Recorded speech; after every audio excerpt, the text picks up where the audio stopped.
प्रकार में घनिष्ठ संबंध होता है। आर्थिक दृष्टि से निर्माण उद्योग को उस स्थान पर स्थापित करना चाहिए जहां उत्पादन मूल्य और निर्मित वस्तुओं को उपभोक्ताओं तक वितरण करने का मूल्य न्यूनतम हो।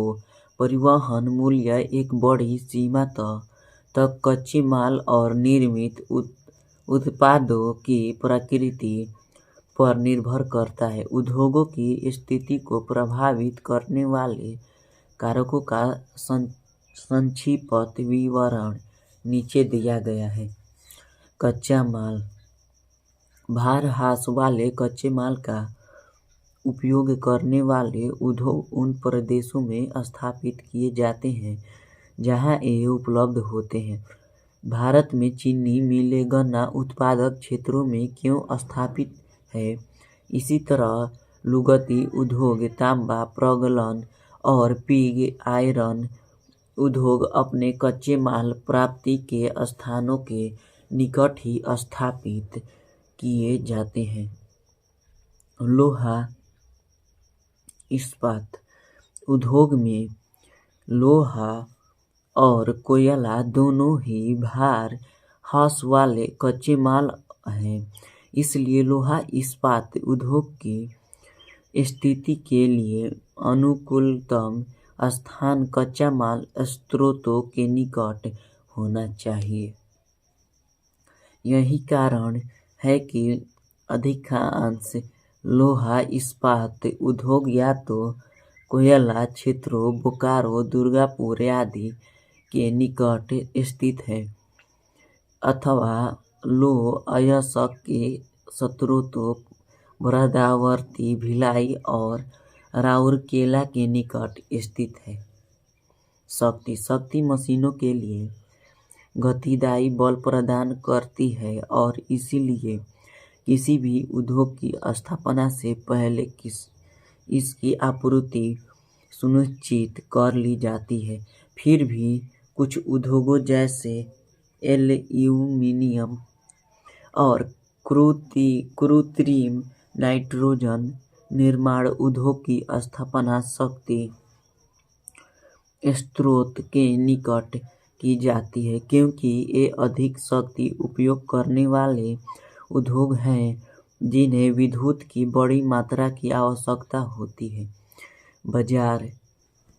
बाजार निर्मित उत्पादों के लिए निगम उपलब्ध कराती है। भारी मशीन के औजार, भारी रसायनों की स्थापना उच्च मांग वाले क्षेत्रों के निकट की जाती है क्योंकि ये बाजार अभिमुख होते हैं। सूती वस्त्र उद्योग में शुद्ध, जिसमें भारहास नहीं होता, कच्चे माल का उपयोग होता है और ये प्रायः बड़े नगरीय केंद्रों में स्थापित किए जाते हैं। उदाहरणार्थ मुंबई, अहमदाबाद, सूरत आदि पेट्रोलियम परिशोधनशालाओं की स्थापना की भी बाजार में निकट की जाती है क्योंकि अपरिष्कृत तेल का परिवहन आसान होता है और उसने प्राप्त कई उत्पादों का उपयोग करने उद्योगों में कच्चे माल के रूप में किया जाता है। कोयली, मथुरा और बरौनी इसके विशिष्ट उदाहरण हैं। परिशोधनशालाओं स्थापना में पत्तन भी एक महत्वपूर्ण भूमिका निभाते हैं। परिवहन। क्या आपने कभी मुंबई, चेन्नई, दिल्ली और कोलकाता के अंदर अपने और उनके चारों ओर उद्योगों के केंद्रीकरण के कारणों को जानने का प्रयास किया है? ऐसा इसलिए हुआ कि ये प्रारंभ में ही परिवहन मार्गों को जोड़ने वाले केंद्र बिंदु नोड बन गए। रेलवे लाइन बिछने के बाद ही उद्योगों को आंतरिक भागों में स्थानांतरित किया गया। सभी मुख्य उद्योग मुख्य रेल मार्गों पर स्थित है। श्रम। क्या हम श्रम के बिना उद्योग के बारे में सोच सकते हैं? उद्योग को कुशल श्रमिकों की आवश्यकता होती है। भारत में श्रम बहुत गतिशील है तथा जनसंख्या अधिक होने के कारण बड़ी संख्या में उपलब्ध है।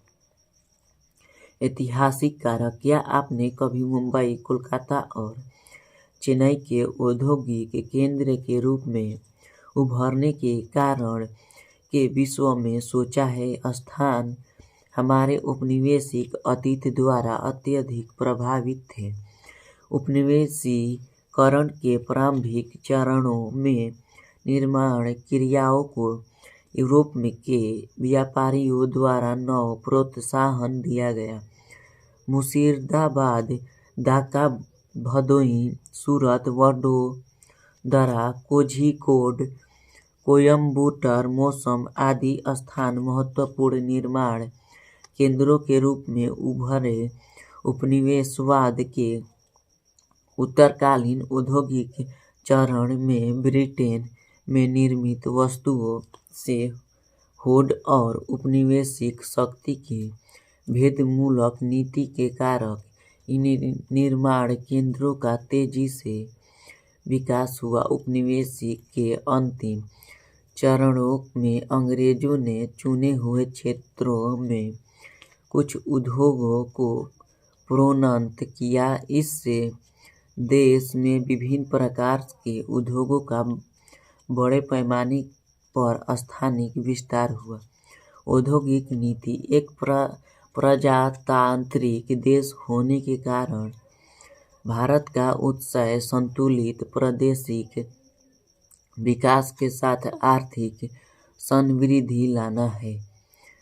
प्रादेशिक विकास के साथ आर्थिक समृद्धि लाना है। भिलाई और राउरकेला में लौह इस्पात उद्योग की स्थापना देश के पिछड़े जनजातीय क्षेत्रों के विकास के निर्णय पर आधारित थी।